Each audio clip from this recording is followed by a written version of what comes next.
welcome to Insight Chat's 10. It's amazing to say that. So this is our 10th event. It's a special honor to do it today. It's almost 2 years from the first event. Not 2 years, but almost. Almost, yeah, 2 years from the first event. And it was like Insight Chat 01 was a special event because we started the event, but Artem was the guy who went to our first event, and he fell in love with our Insight Chats. So from then he was a speaker, and he's a co-host for the last 8 Insight Chats. So that was first love of him and our event. So it's great to have him here today as well. And it's a special honor to have Mellisa today to be our 10th speaker. So thank you for joining us on this chat today.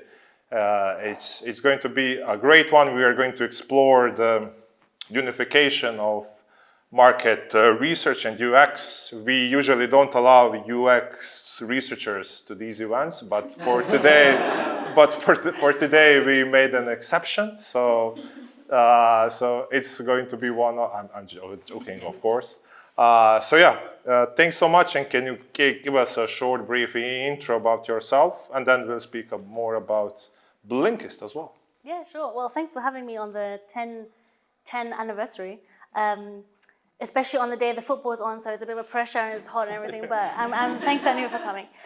So yeah, a little bit of background about me. So my history, my background very much is in market research. So I've been doing market research really since the start of my career, and kind of got into it by accident. I think most people kind of get into it by accident. I don't really know many people who are like, I want to become a market researcher. Are there any market researchers in the room? No. Oh, okay. And I think about 5 years ago, so I started really agency side. And so I did a lot of what you would classically see market research agencies doing. I worked with various different clients doing the kind of classic brand tracking, NPS, CSAT, kind of scoping, landscaping, kind of classic market research agency kind of work. And I took that market research philosophy, methodology, and kind of application client side when I moved client side 5 years ago. So I kind of co-set up the research and insights team at the first company that I kind of worked with client side. And that's still very much what I'm doing on the Blinkist side. So I'm the lead of the quant market research, kind of consumer insights, quant consumer insight market research at Blinkist. And a little bit about Blinkist, if you haven't heard of Blinkist before. So we're a micro learning app, and we started in the kind of book summary space. So some people who do know us, they know us from that kind of expertise where we would kind of summarize the key ideas of classic non-fiction books into kind of a condensed 15-minute version, kind of to listen or to read about it. Since then, we have kind of scaled, and we're moving kind of into the more learning environment and learning space. So if you do use our app, or if you do see our app now, you'll also see a lot of kind of condensed articles and videos, and we're kind of, moving from book summary into learning and knowledge. Okay. Do we have any users of Blinkist in the audience tonight? Anyone? Did anyone tried it at least? I tried. Okay. Quite a bit we'll have to get you back into the app. I know on the sofa there's also a few churned users, so we'll have to get. I'm churned, but not sure about you. Are you churned? Yeah, churned. Okay. But there is something, of course, obviously. But yeah, okay. That's and before Blinkist, you worked at also on a big app, right? Yeah, so prior to Blinkist, my first client-side experience was at a company called FreeNow. So you might know FreeNow at least. Yeah. So FreeNow is a mobility app. So you might see it on kind of taxis, a kind of competition to the kind of taxi brands, but also, just micro-mobility. That's where I was before. And what does your role day-to-day look like in Blinkist? And I guess, how does it differ to FreeNow as well? Yeah. I would say in general, when it comes to internal client-side research and insights functions, the teams can be really, really small. So maybe just some context also just about the team at Blinkist.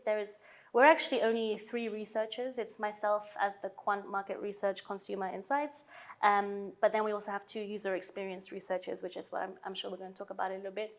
a research operations person, and then kind of like the department lead. So there are only 5 of us. So the day-to-day job really is quite hands-on. There is, I would say, it really varies from kind of ad hoc projects, kind of working very closely with the product and design teams, but then also kind of more bigger landscaping projects in the kind of marketing and strategy space. So it really does vary depending on the day, but we have to, at Blinkist, all of our research is in-house, as it was also at my previous company. So we're really kind of an end-to-end research function. And I like to think about it as an internal research agency. So I call ourselves the one-stop shop for insights, and hoping that any stakeholder can come to us with a question and we will just kind of provide them with an answer. Do you feel that just for your part of the team or for the UX as well? For the whole? Yeah. Okay. And I think that's the interesting thing about the whole merging of the 2 divisions into one, that in the best occasion, the stakeholder or client doesn't really need to know what happens behind. They don't really need to know the methodology. They have a question, and we need to kind of, within the insights team, so market research and user experience research, come together to find the right methodology, the appropriate sampling strategy, to then really just provide that deliverable, that insight that they can work with. Okay. And can you maybe take us through a use case? So let's say someone within the product team, what sort of questions would you be asked? Yeah, I think it's probably also worth mentioning that for those of you familiar with market research, or maybe by market research, it very traditionally sits below marketing or strategy teams, and user experience research very much traditionally sits underneath product or design. And so at Blinkist, we actually sit underneath product and design, which is really interesting from a market research perspective.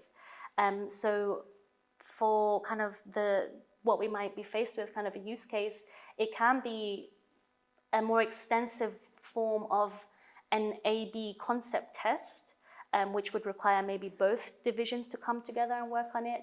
But then if it's really coming maybe from a strategy perspective, it can be really around kind of landscaping the market and like market sizing. So it really depends on the department. But I think it's a very unique setup that we have at Blinkist for a market research perspective, because it historically doesn't sit within product and design. Okay.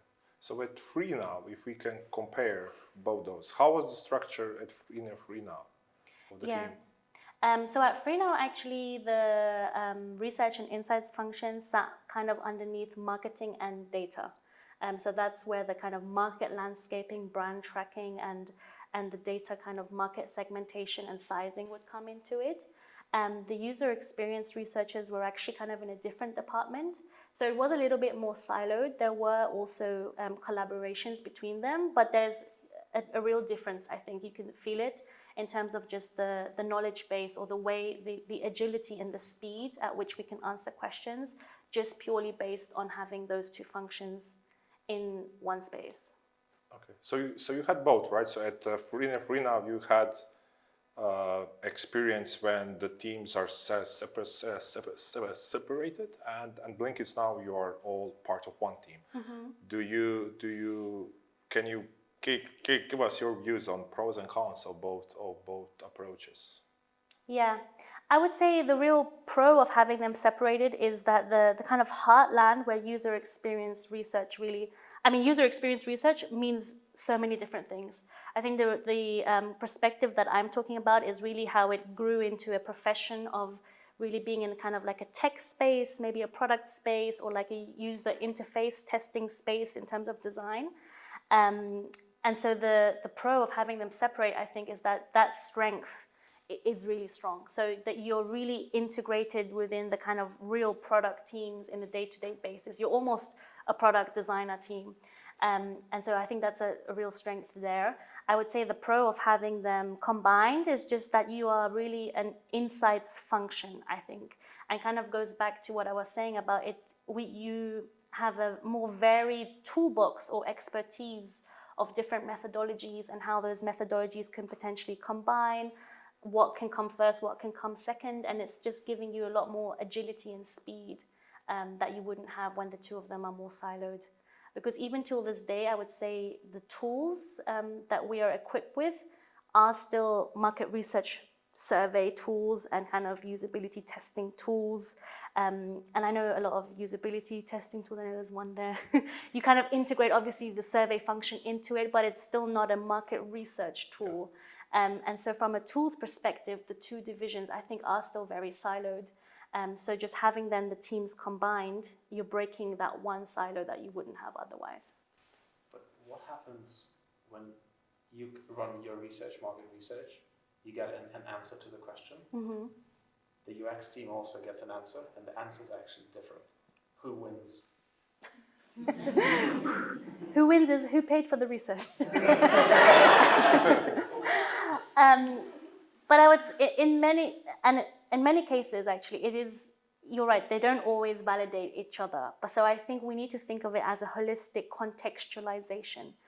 So we do have that kind of, we have that scenario at the moment internally. And so it is just kind of, I think for us, a lot about stepping back.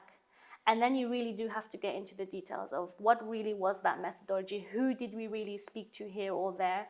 And I think what's really nice also about having an internal research and insights team is that we own all of the data, we own all of the insights. So we don't have to go back to an agency and say, hey, what was that thing that we did 2 years ago? We're really building a kind of whole knowledge base of every single research study we've done. And so we can just always tap into that historically to add context around it to then kind of create a coherent final answer. I don't like to say final because I don't think research is ever final. Yep. I think we're always evolving and you're always adding, and then you might be doing something else on a completely different segment, which is giving you completely different answers. So you just always have to kind of patchwork everything together. So yeah, it's stepping back and contextualizing, I think, is then how we determine the winner. So no big fights? Not at Blinkist. Smaller. Too small. Is there any is anyone complaining about the setup you have, like in terms of the UX people or market researchers? You know, like would you say that there's any resistance? Within the research and insights function, no, but I think we obviously, not everyone has been working at Blinkist all their life. So everyone's coming from different companies and different organizations, and they've got their ways of doing things. And I think when someone is very used to market research or buying market research or having a market research team, or very used to what they would traditionally get from a user experience research kind of division, then I think that's where some of the friction comes in. So it's all about the management of expectations, which is you might have always done it this way, and that is definitely a valid way of doing it, but we now have this other capability, which might be market research, which will give you a bigger scope of people, and then you have a kind of different way of finding that answer. So I think it's more about breaking the habits of the stakeholders based on what they're used to previously. Nice. And I guess you're saying what you've done is vertically integrate the two functions, so you have that full control. The challenge there, I assume, would have been, what's part of it do you own? What does the other side of the team own? And how do you merge those two findings in an output? So maybe, can you just talk about that? Yeah, and that's a really interesting question because it is very, very nuanced. Because you're right, even within an integrated function, it can sometimes feel like, okay, big kind of scoping strategic work will go to market research, and kind of maybe more really detailed usability will go to user experience. So there is still a bit of that in the sense that that's the methodology that makes sense. But I think it's also, we have to treat each other as stakeholders and clients, and we almost have to debrief or brief every project we do together so that the insights don't get lost and the insights do get shared. And I think we have a privilege also at Blinkist that we do have a research operations person within the team as well. So their job is also just to kind of unify and connect those dots a little bit more. They'll have the kind of oversight. But yeah, we have our weekly meetings are all combined. So we have those syncs quite regularly, even though naturally sometimes it will feel like the divisions are owning their own kind of traditional work streams. So to break it down, you have a mission, let's call it the product team has asked a question, and what you come together, form a hypothesis, a brainstorm. Can you break out some of those steps of how things, do you go on your own adventure with market research? Do they do the same? And how do they join the pieces? Yeah. So typically when we kind of get a request, the first thing we'll always do is just brainstorm with each other. Have we done something similar before? Do we have something in there that we can already just provide, even if it's just a little bit outside a different context? And then it's really just about finding the right methodology. And sometimes it is a blended methodology where market research might start in terms of just doing a really quick landscaping for like 200, 300, 400 people. And then we can kind of find the trends and fine tune it to kind of go into the more qualitative space. But equally, sometimes the kind of, I say qualitative because I do sometimes think about it as kind of quant and qual. So maybe the user experience might kind of start, and then I take over to kind of do more of the contextualization around it. But in many cases, there is always a kind of natural methodology that would make sense. And then it is about finding the expertise within the team that can take that forward. Which is also why I don't like to think of it as a kind of final data delivery. It really is, okay, now product team did this and user experience took it, and it may be sitting on the shelf for 2 weeks, but then it became really relevant when we were looking at something else, and it kind of comes back to life, and it's just always evolving and always growing. I guess just to follow up, how polished is the final output? Is it dependent on the stakeholder internally, or is it very much, this is the raw data, it doesn't need any storytelling behind it? So we do a lot of the storytelling, yeah, and I think that's also the benefit of having an internal research and insights team. I think that's some of the things that I thought were maybe not so great in a market research agency, because it's fully polished and you deliver it and you kind of don't know where it goes or what it does. When you're internal, you know exactly what the new OKRs are, you know what the kind of 3-year vision is, 2-year vision is, 3-month vision is. So you're in all of those conversations. So we storytell knowing what the organization is going through and what the plan is. And I think we also, within the team, have our kind of own connections that we join those conversations. So the deliverable very much is always polished and contextualized. So it's really very much is a market research agency or a research agency within the client space. Who signs the credibility of the outputs? Is it like, do you sign it as a one insights team, or do you have like UX or market research? Is that, so who takes the credit? I'm trying. So we do try to have a research and insights one voice. Okay, so it's, yeah. Yeah, but I mean, again, naturally there will always be relationships with stakeholders because you were working on something similar before. And so you are obviously more close to the project, but very much anyone in the team should be able to pick something up and know kind of the brief background of it, and should be able to continue with it. So yeah. And who decides which method are you going to use? I assume the head of the department whole, right? Or you have the ability internally to go around, or how does that work? Yeah, so actually it's very much sits with the researchers. Okay. So we are treated as experts in our field. So I'm the sole quant researcher, so I'm the kind of lead of quant research. And so it's always, even for us, an interesting experience when we choose the methodology, because I might come in at it from I would say you can answer a question in both quant and qual. So UX could take it, and historically also Blinkist didn't have a quant function, it was all UX. And then equally at my previous role, it was mainly just quant market research and there wasn't UX. So, sorry, I say UX because I work for a German company. So,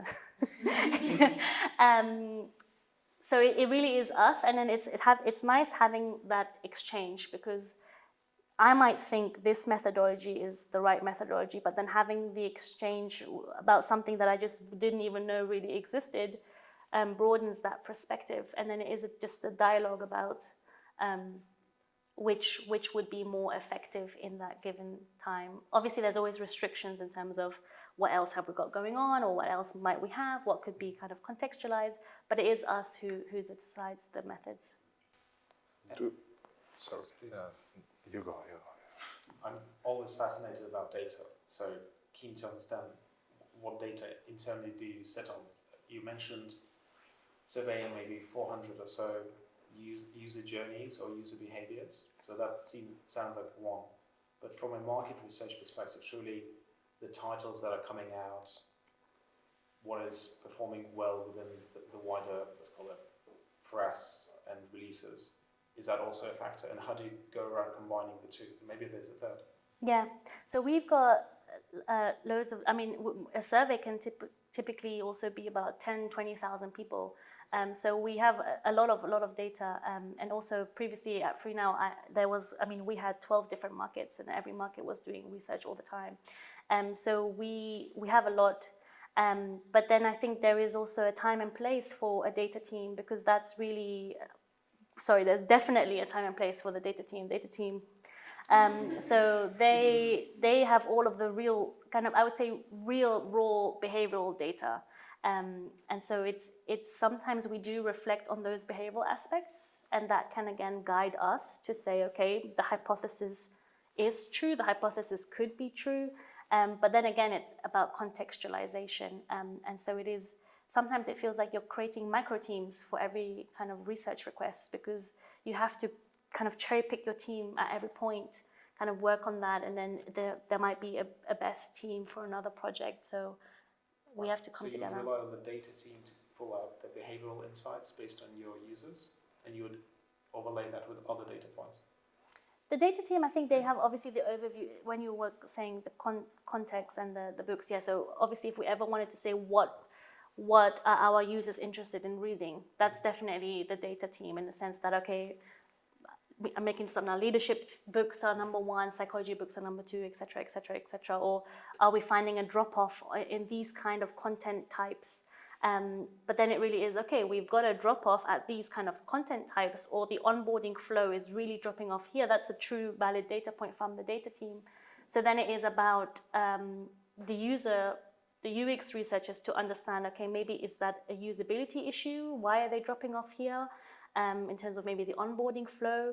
Then it might be more of a market research question in terms of why are all leadership books kind of dropping off for that specific time? You know, people, have they read all of them and they're no longer interested in it, or did they think leadership means something else? I guess that's the whole methodology part again, about how can we leverage the strength of each department to bring it in. So yeah, it's always a conversation between a lot of us. Gotcha. I guess the last one on this. So from your perspective, you said you don't use any external tools, Brandwatch or social listening, to understand maybe sentiment or tweet amount regarding certain books. And is that the level of insight you provide, or is that something else entirely? We also have those tools, yes. So that also sits within the research and insights team. So we do have something like the kind of app review scraping and the kind of web scraping. So that does sit between ourselves and marketing. That's kind of where we would share some of those expertise with them. So you can identify the next hit. It's a trade secret, obviously. I'm interested in that research ops role. That sounds really interesting to me. So what's the job spec of that role inside of Blinkist, if you can share? Yeah.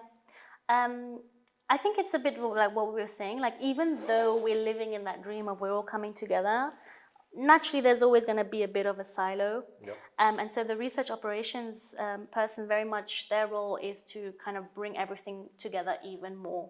And making sure that also everything is documented in the right places, so that when stakeholders do, because we're such a small team, we almost have to be protected, so that when a stakeholder does come to us with a question, they should actually be able to find it themselves already, because it's clear, it's documented, it's kind of, the dots have been joined. But also the research operations person is very important for also a lot of the user experience researchers when it comes to finding the right sample to speak to, kind of scheduling those and making sure all of that is very seamless, the kind of logistics of the research is also what they're also looking into. Okay. And do you know like who? I assume that the structure of that team was already like that before you joined Blinkist, right? Or was that so the unification of UX and researchers was already there, right? Before you joined, or was that a new thing then? Yeah, no, it's completely new. So actually, Okay. the team as it stands currently is as young as when I joined a year and a half Really? Okay. ago. So Blinkist always had user experience researchers, which I would say are kind of your traditional classic user experience researchers in terms of UI, interface work, design and product work, and always touching into kind of surveys. But then the department lead, because they sat underneath design, the department lead and I joined almost together.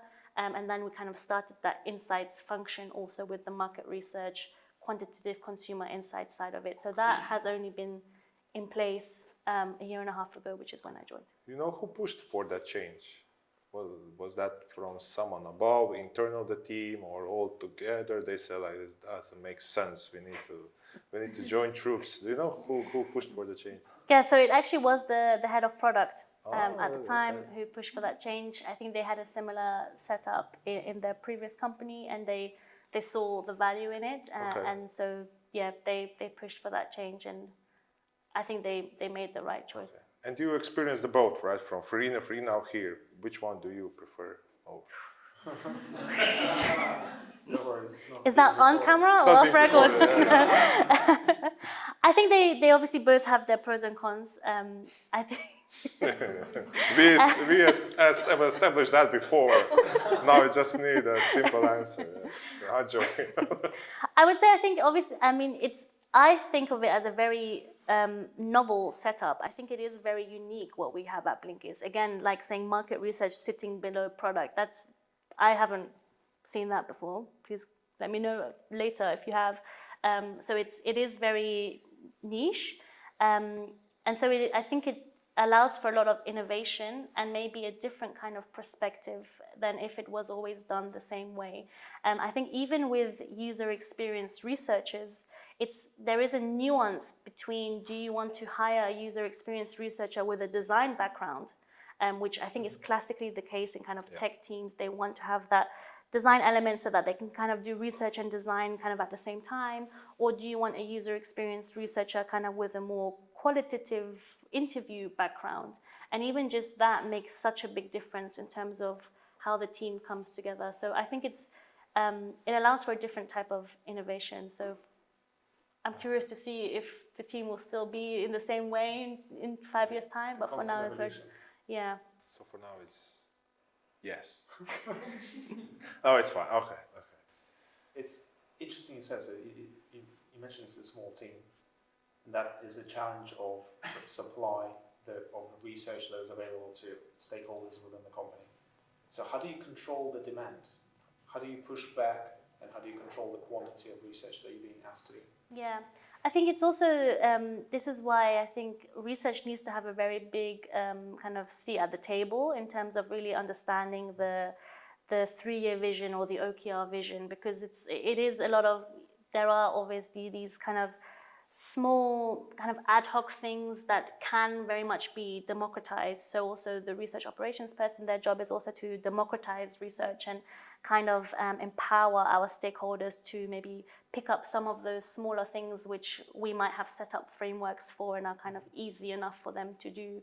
And there are times where it is just about our own personal interests too. So, a small project, like maybe which design is preferred in that sense, we can even scale that up bigger because of our interest in terms of what design in general creates these kind of emotions or these kind of emotions.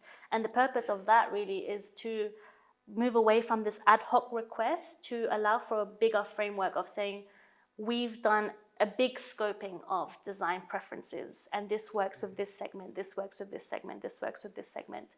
And so that's then will live in the data warehouse. And so I think it's a balance between documenting everything correctly, creating a knowledge database, and also democratization. Nice. So that knowledge base that you've been running for almost 3 years as a team now, that exists, that is almost a self-serve answer for many product questions or other stakeholder questions. That means, do you have a roadmap for prioritizing research that happens in, let's call it Q2, Q3, that has been prioritized based on, I don't know, leadership? Or is it very ad hoc based, saying, you know, we have this problem, I've tried looking in the Knowledge Hub, it's not there. Yeah. How do I put that task on the roadmap? Yeah, I think it's both. We obviously definitely have a strategy prioritization. So we know that where research should sit or what projects might come up in 2 months' time. But I'm sure most of you know that those aren't always set in stone, and something happens and then something else becomes a priority, and then the budget doesn't fit and whatever. So we do still have to have that agility, and obviously in many cases when there is an ad hoc request and it can't be democratized and there are no answers and it can't be contextualized, these things should normally be small enough to just pick up and do quite quickly and turn around quite quickly. But because, as you say, we're such a small team, we do have to focus also on our prioritization. And you also mentioned sometimes it's very much your team led. So how do you decide what is the right idea to research, and how do you fight for that idea to be prioritized? Yeah, I mean, it's also a lot about just understanding the landscape and the market, and having kind of, I think also when you work client side, you can be very vulnerable to kind of being in your bubble. And so we have to sometimes pop the bubble and say, I mean, I think one question I get asked a lot is, okay, so what are the competitors of Blinkist? And people normally say, okay, is it books? Is it libraries? What is it? So actually our competitor is any kind of content space. So it can be Spotify, Netflix, Audible, it's YouTube is one of our biggest competitors, for example. And now we've got the kind of generative AI, that's a big competitor as well. So for us,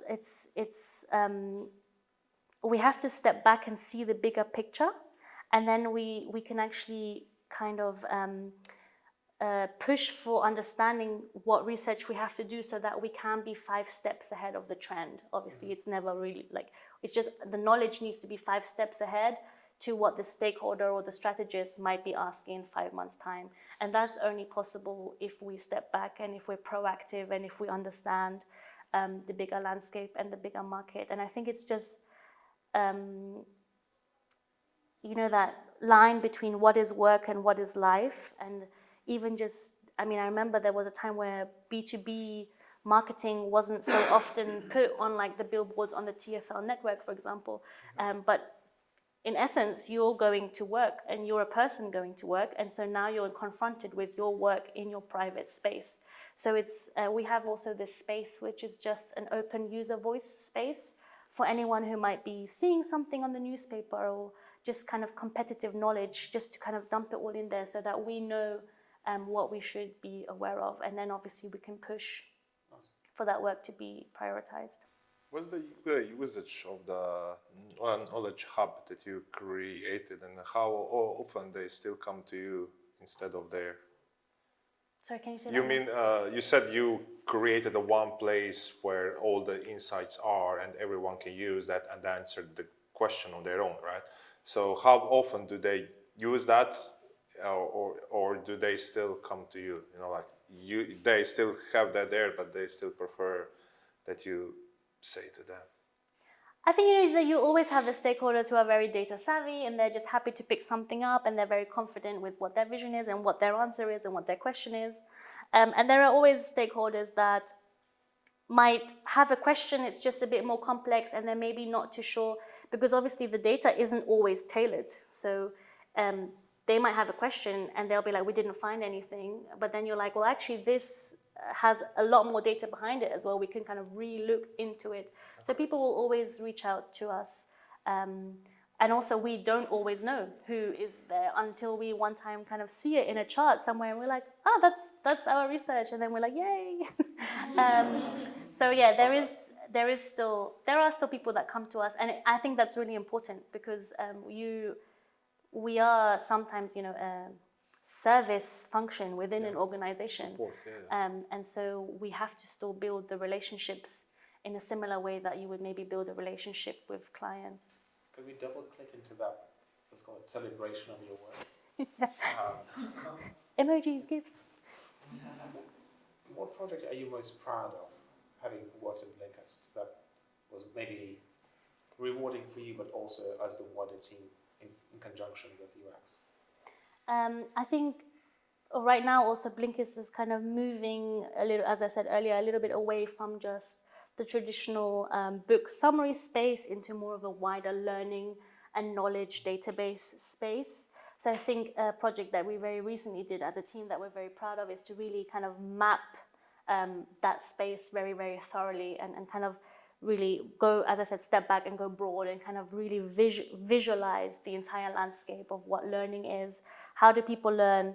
What does learning mean? Is reading a book learning? What is it? And is it audio? Is it visual? Depending on kind of what demographic it is. So that's a project that we're very proud of. And another project I think that also just very recently finished from the kind of more user experience side of the team. They actually did a 1 year of Blinkist where they followed a set of users who had just signed up for an entire year. And that finished last month actually, just to really map the user journey from kind of sign up to either churn, continuation, promotion. I like how you pointed at me, churn. Like. He churned as well. Like, why did you churn? Say it now. You have a... Yes, I think I should share this story. I haven't heard it. Okay. Okay.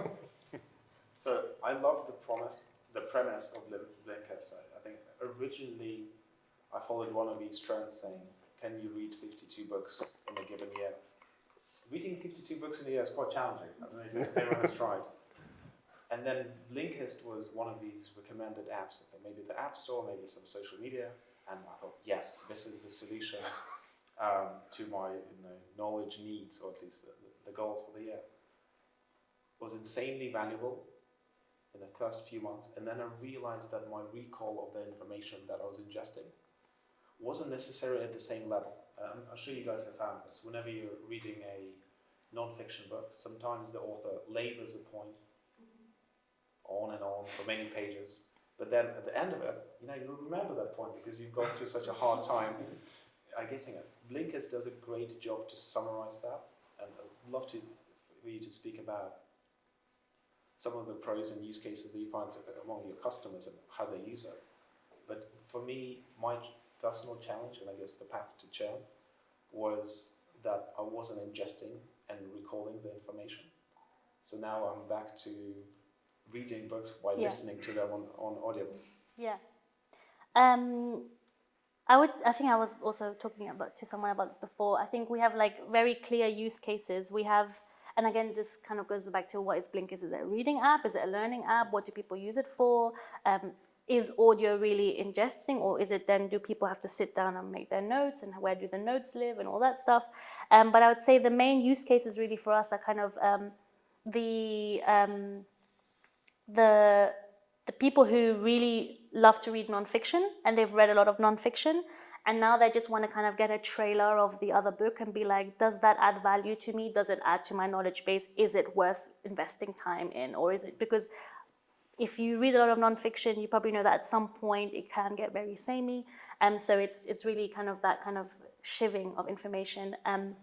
And they come to us to do that. And we also have a more personalized experience to say, hey, you read this, this, and this, maybe try that. And so that's kind of where they start their journey. I would say the other use case really are people who maybe know or think that in the end of the day, there are just kind of these 5 key messages in any book when it comes to nonfiction. And they don't really care really what it's about. They just want to be part of the conversation. So they want to be able to say, oh yeah, you're talking about this. Oh yeah, I can kind of include my narrative into there. So we really have kind of those two, I would say, are the main kind of use cases. But we also have a use case that we call the kind of curious mind, who's just tapping in. And that's a really interesting use case because it's also a lot of kind of elderly generation, kind of also retired people who are just very curious and they just want to keep their mind kind of thinking and kind of tapping into new ideas. But it's also people who are very, very specialized in a certain field.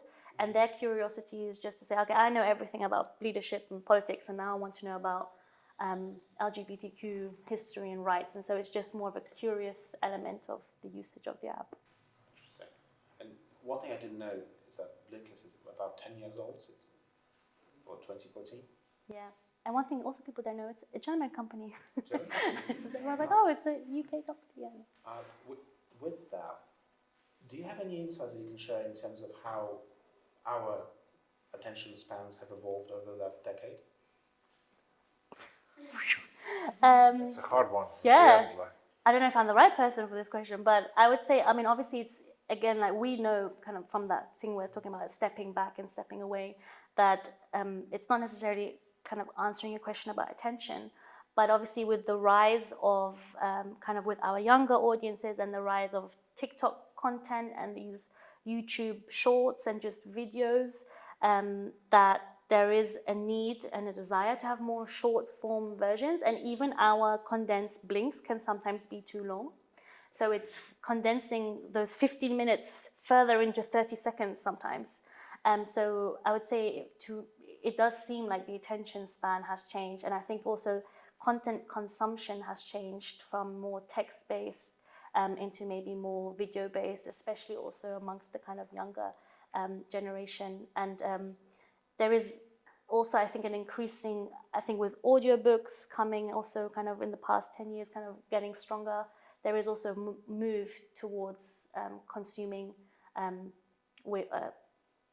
audio as opposed to really reading through things. we are shortly going to turn to Q&A. Yeah, but just before that, link is for me if we already shared the churn. Clear reasons. I really love the app, but I'm a big I'm a big stats guy. So the problem with me was I couldn't decide for myself. Should I, like, of course that I can't count it as a book, right? Like, and that was a problem for me. I couldn't, like, so what it is, I consume it. What do I then do it? But this makes sense when you say like you can like treat it as a trailer of the book. So that's like I really like that. That makes sense, because I am a guy, when I start a book, like even if that book is awful, I have that need to finish it. Yeah. And unfortunately, I made a lot of mistakes in choosing the books. Like, Well, come back. So yeah, so that could be handy for me. Yeah. But you made a really interesting, I think every brand's dream is almost to become a verb, in the same way that you'll Google something or you'll Uber it. Like we didn't used to say that before. And so, as you say, like, did I read a book? Did I blink a book? So I think the dream of every brand is to say, I've blinked this. And so that's hopefully where we will be. Okay. That is quite good. Oh, okay, we are now going to turn to the Q&A, as we have the England game almost there as well. So you want to be ahead of that. Do we have any questions for our dear audience today? Mario, yes. So just a quick question. You mentioned that you are you get a question from product and then you build a research around it. You store the data in the data warehouse, whatever, and then you kind of reuse it when you can. How long is data valid? When does it become stale? How often do you repeat existing research? How do you work about keeping the data consistent?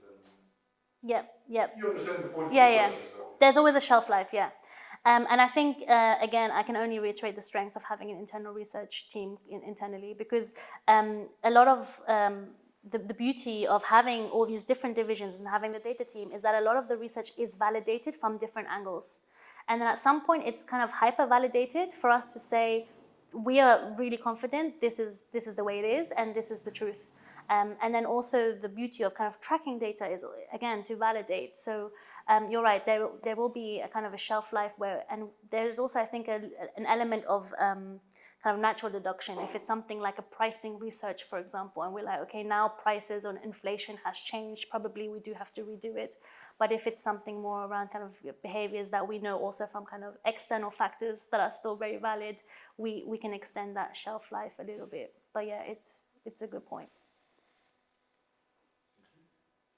Do we have any other questions? What is the preferred kind of, I guess it's two questions. One is, what is the preferred format of the research that's consumed internally? So what does your Insights Hub look like and how accessible is it? And what is the preferred kind of output, let's say, of the research team? Would you prefer to give reports or just snippets, summaries, PowerPoints? How does that work? What's the dynamic? Yeah.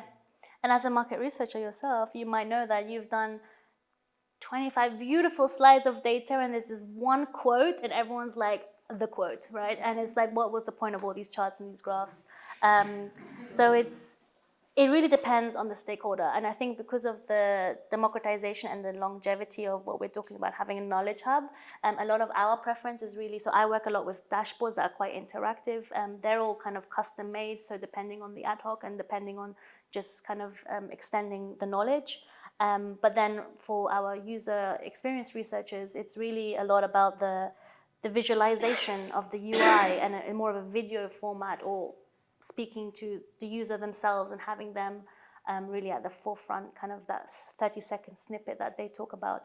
But there's also a very blended approach. So even within the quant market research side of things, there's always a bit of that kind of, qualitative element. But it's really, I would say, interactive dashboards is probably my preference.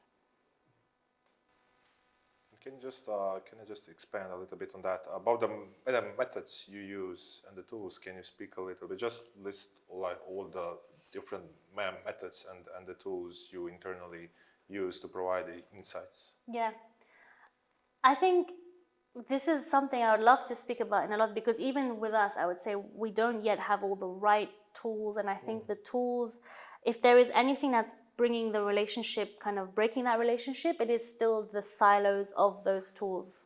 You can take that with you. But it's, there is, I think the beauty is there are obviously a lot of internal survey platforms, and you're one of them as well, right? So we have our own survey platform that we work with. Then we have, that's kind of one main tool. Then we have a kind of lighter survey. That's a heavily market research methodology kind of survey platform. Then we have a light touch survey tool provider. And then we have that kind of scraping of social media, scraping of the reviews, that's one. And then I would say we have maybe two user experience tools. That's just within the research and insights function. And then the product team might have that kind of heat map or visualization tool. So that's another maybe two. And marketing will have their kind of other tools. So I think between all the teams when we're collaborating, there could be about 4 tools that we're really working with at any given time. That gives a good view. Do we have? And I guess you said you'd prefer to not create slides, but rather visualize something in Power BI, Tableau, and tell the story through the dashboard.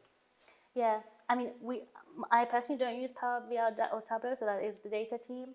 But it is, the interactive kind of dashboards where people can still, like significantly see what might be changing. And then I think also, especially with the research and insights function, it is really about the storytelling. So as you were saying before, is it raw data or is it actually kind of story-told data? And so, it's taking the stakeholder through the journey. Because I'm also a believer that depending on who, it was like I said before, depending on who's paying for the data, the data can tell different stories. So it's really about answering a specific question, but then you might look at it differently. So it's also telling the story, but keeping the story open. I heard this crazy idea that researchers today are also like sharing snippets of insights in also audio for a format. So stakeholders can listen to like a blink, to the insights while they have lunch or something like that. Yeah. So we do have this knowledge in a blink as well for some of our stakeholders. Okay. I've had a lady working for Deliveroo running that team does that for senior stakeholders, as record maybe 30-second, 1-minute quick insights and shares them via email. Oh, I see. Yeah. I tried doing that. And not all of them get watched. Yeah. Yeah, it depends, and like even just communication-wise, right? Like, we've got Slack, so we're always using Slack. So I'm always like taken aback when someone sends me an email, and then I want to reply to them on Slack. So it's just, I guess everyone does have their own preferences, And I think the important thing is that you need to find your internal champions as well. So we have some great people just in product team and also marketing team and also on our C-level team who are really advocates for research. And so they believe in a kind of data-driven, forward-thinking kind of methodology. So when you have that buy-in and those stakeholders, it makes it obviously so much easier to create those deliverables. We have time for one last question if there is someone going once. I was going to ask I'm you, joking. sorry, I don't want to hog the space unless anyone else is going to ask something, but you mentioned about the C-suite, and I think it's really interesting because it sounds like the work that you, your team, and the product team are doing around research in this space is having a really positive impact in terms of people's knowledge, awareness, what's happening, and obviously the ability to access it too, democratizing it. To what extent do you think that this has influenced strategy or priorities at the C-suite level, and kind of in some way over the year and a half that you've been there, filtered into the broader vision of where the company is heading, say for the next short, medium, long-term horizon? Yeah, and so because the team as it is now is very young, we are also kind of in that conversation right now. But for example, at the moment, the research and insights team is actually shaping the company OKRs for the next 3 years. And that's really based on kind of us identifying what we think the key KPIs are for our user and bringing the user's voice into that. And I think one thing that I haven't mentioned actually is that with market research, I know we kind of maybe forgot about the market research, user research, but we also have actually the customer support agents, and they're actually also within our team. And there are a lot of KPIs that they have that are very valuable. If you ever want to know what your users are unhappy about, those are the people to speak to. And they know so much about the product because they need to answer the questions. And so we've also brought their KPIs into our KPIs and force that in, or say force, or kind of from downwards up, say we think those KPIs are important to track because, and when I think you can validate it, then there is definitely very little pushback. But there's always going to be top down as well. It's never always going to be bottom up. But I think when we can answer the why, it's most of the time people can understand that. And I think it's also coming in with like, look, let's just try it. I think even with our stakeholders, just stepping down, not just C-level, just kind of anyone that's our stakeholder. And we're making that transition now, as I said, from book to learning. Quite often with research, we're like, look, we're just going to try this new thing. If it works, it works. If it doesn't work, it's not the end. So we'll try something else. So yeah, if it's a KPI that we've pushed for and it doesn't actually change or there's no value, we just kind of, reassess and kind of go back. But we do have that relationship and we can push for them. Okay. I think on that note, we're going to close the chats for today. Thank you so much for being our 10th guest. It was a pleasure to have you here.